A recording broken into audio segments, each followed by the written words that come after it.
31 days ago today, I came down. He's been living with us in Lewis Center for 6 years. My wife and I have been caring for him at the end of his life.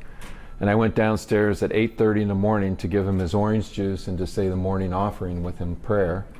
And my father was having a massive stroke in our basement. And so we called the nice team of paramedics over at Orange Township, picked my father up, took him to St. Anne's Hospital, where he was basically going to be pronounced that there was nothing they could do for him.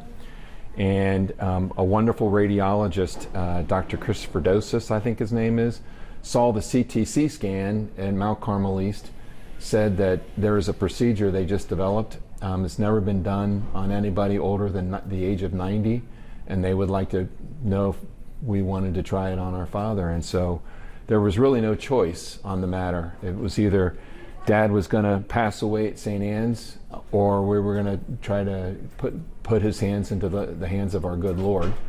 So he was transported to Mount Carmel East, and 3 hours later they were able to get the clot out of his brain. And my father has made a remarkable recovery, not only due to the great care at Mount Carmel East Hospital, but also to the rehab facility here in Westerville, Ohio, where the staff and the people here have helped my father, who 2 weeks ago had a feeding tube in his nose and was unable to move his hands and to be able to even feed himself.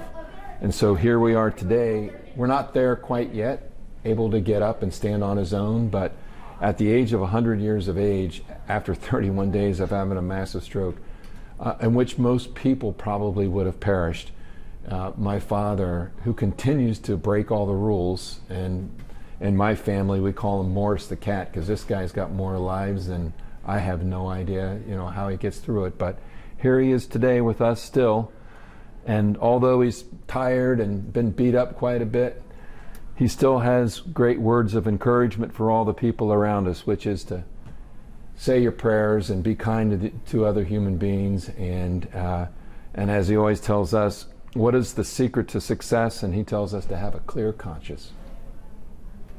That's right. So he's been, he during the time that he was having his stroke, he was holding on to my wife's hands, Heather, and squeezing on, because he was not ready to go just yet.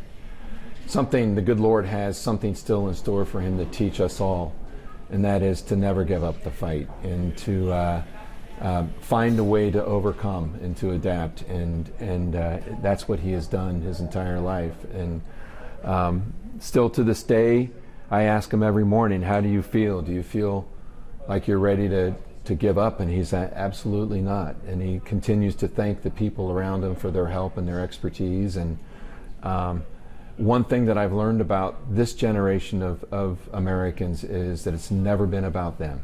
It's always been about the people around them. And he has always been self-sacrificing of his time and his love for those people and around him, and it's quite an honor to be with him today.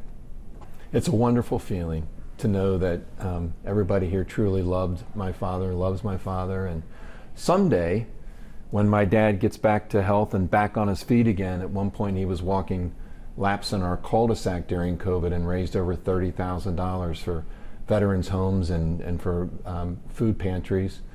One day I'd like to see him walk back in here so he can get his t-shirt and say hello to all the staff. So when we get through his recovery, we'll be back. That's awesome. Anything else you'd like to say I didn't ask you? No, God bless you all, and thank you for your time and your great help.